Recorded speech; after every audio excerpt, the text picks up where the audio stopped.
ان اللہ اشتری من المؤمنین انفسهم واموالهم بان لهم الجنہ، یہ دو آیات پھر بہت اہم آ گئی ہیں۔ یقیناً اللہ نے خرید لی ہے اہل ایمان سے ان کی جانیں بھی اور ان کے مال بھی، اس قیمت پر کہ ان کے لیے جنت ہے۔ یقاتلون فی سبیل اللہ، یہ ہے بیع و شراء جو ایک صاحب ایمان کی اللہ کے ساتھ ہو جاتی ہے۔ ان اللہ اشتری، صاحب ایمان بیچتا ہے، اللہ خریدتا ہے۔ ان اللہ اشتری من المؤمنین انفسهم واموالهم بان لهم الجنہ یقاتلون فی سبیل اللہ، وہ جنگ کرتے ہیں اللہ کی راہ میں، فیقتلون ویقتلون، تو قتل کرتے بھی ہیں قتل ہوتے بھی ہیں۔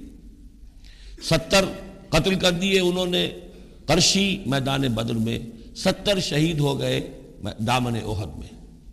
وعد اللہ علیہ حقا، وعدن علیہ حقا، یہ وعدہ اللہ کے ذمے ہے، ثابت ہے، پختہ ہے، قائم ہے، یعنی جنت انہیں اللہ دے کر رہے گا۔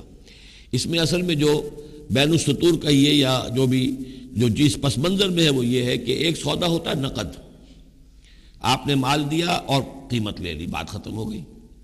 یہ جو اللہ کے ساتھ سودا ہے یہ ادھار ہے، یہاں سب کچھ لگا دو، خرچ کر دو، جان مال تن من دھن لگا دو، آخرت میں ملے گی جنت۔ جنت یہاں نہیں ہے، جنت وہاں ہے۔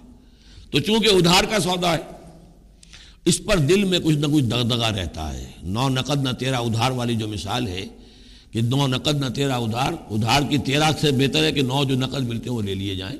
تو اس حوالے سے جو ہے انسانی کمزوری بر بنائے طبع بشری اس کے اندر ایک دغدغہ رہتا ہے، اس کو اب کس زور کے ساتھ اس کی نفی کی جا رہی ہے۔ وعدن علیہ حقاً، کوئی شک نہ کرو یہ وعدہ ہے اس کے ذمے حق ثابت، فی التوراۃ والانجیل والقرآن، اور اللہ کی طرف سے اس وعدے کی توثیق 3 دفعہ ہو چکی ہے، تورات میں ہوئی، انجیل میں ہوئی، قرآن میں ہوئی۔ ومن اوفی بعہدہ من اللہ، اور اللہ سے بڑھ کر اپنے عہد کا وفا کرنے والا کون ہوگا؟ فاستبشروا ببیعکم الذی بایعتم بہ، پس خوشیاں مناؤ، جشن مناؤ اس بیع پر جو تم نے کی ہے۔ اب یہاں ایک لفظ اور آ گیا، بایعتم بہ، آپس میں جو سودا کیا ہے۔ مبایعت باب مفاعلہ، باع یبیع بیچنا، یہ ثلاثی مجرد ہے، اور یہ جو ہے بیعت بنتی ہے بایع یبایع، آپس میں کوئی سودا کر لینا۔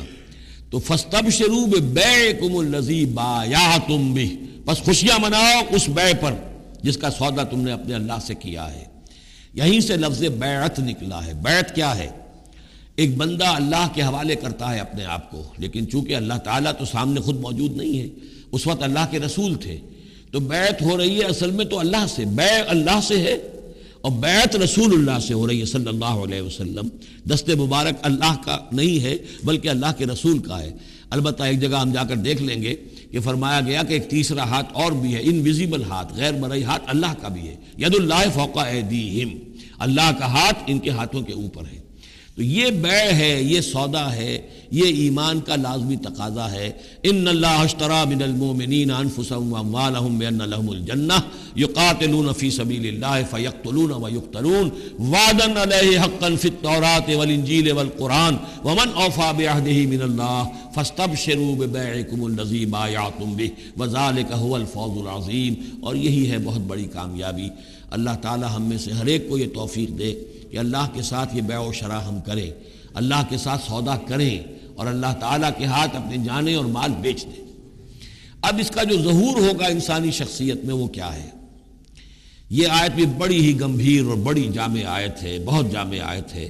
اس میں 9 الفاظ آئے ہیں، التائبون العابدون الحامدون السائحون الراکعون الساجدون الآمرون بالمعروف والناہون عن المنکر والحافظون لحدود اللہ وبشر المؤمنین۔ توبہ کرنے والے، اللہ کی پرستش اور بندگی کرنے والے، اللہ کی حمد اور تعریف کرنے والے، دنیاوی آسائشوں سے لا تعلق رہنے والے، سائحون پچھلے زمانے میں ہوتا تھا بنباس لینے والے، چلے جانے والے، شہروں کو چھوڑ کر چلے جاتے تھے لوگ جنگلوں کے اندر، لیکن ہمارے ہاں اسلام میں اب سیاحت نہیں رہی ہے، رہبانیت ختم کر دی گئی ہے۔ البتہ روزے داروں پر اطلاق ہوتا ہے، مہاجرین پر، مجاہدین پر جو اللہ کی راہ میں نکلے ہوتے ہیں وہ بھی گویا کہ ان کے مشابہ ہو جاتے۔ لا رہبانیت فی الاسلام الا الصوم، لا رہبانیت فی الاسلام الا الجہاد فی سبیل اللہ۔ الراکعون رکوع کرنے والے، الساجدون سجدہ کرنے والے. اور پھر 3 الفاظ وہ ہیں کہ جو ایک عملی جد و جہد، باقی سارے اوصاف تو اپنے ہیں، ذاتی ہیں، لیکن اس سے جو متعدی ہونا ہے، معاشرے کے ساتھ انہیں جو معاملہ کرنا ہے، جو بھی اب اس دعوت و تحریک کے لیے جو عمل کرنا ہے، الامرون بالمعروف نیکی کا حکم دینے والے، والناہون عن المنکر بدی سے روکنے والے، اور سب سے زیادہ جامع لفظ آیا حافظون لحدود اللہ، اللہ کے حدود کی حفاظت کرنے والے. گویا کہ خدائی فوجدار بن کر کھڑے ہو جانے والے کہ یہ اللہ کے حدود ہیں، ہم پامال نہیں کرنے دیں گے، ہم انہیں توڑنے نہیں دیں گے. یہ ہے وہ در حقیقت کے جو منہج انقلاب نبوی کے ضمن میں اس دور میں جو ایک اجتہاد کی ایک ضرورت ہے کہ جو بھی آخری مرحلہ ہوگا جبکہ وہ سارے مراحل طے ہو چکے ہوں تو اس میں نہی عن المنکر بالید، کہ ہم حدود اللہ کو اب نہیں ٹوٹنے دیں گے اور ہم پوری طاقت کے ساتھ حفاظت کریں گے اللہ کی حدود کی، اور جو بھی منکرات ہیں ان کو روکیں گے. وبشر المؤمنین، اور اے نبی ان اہل ایمان کو آپ بشارت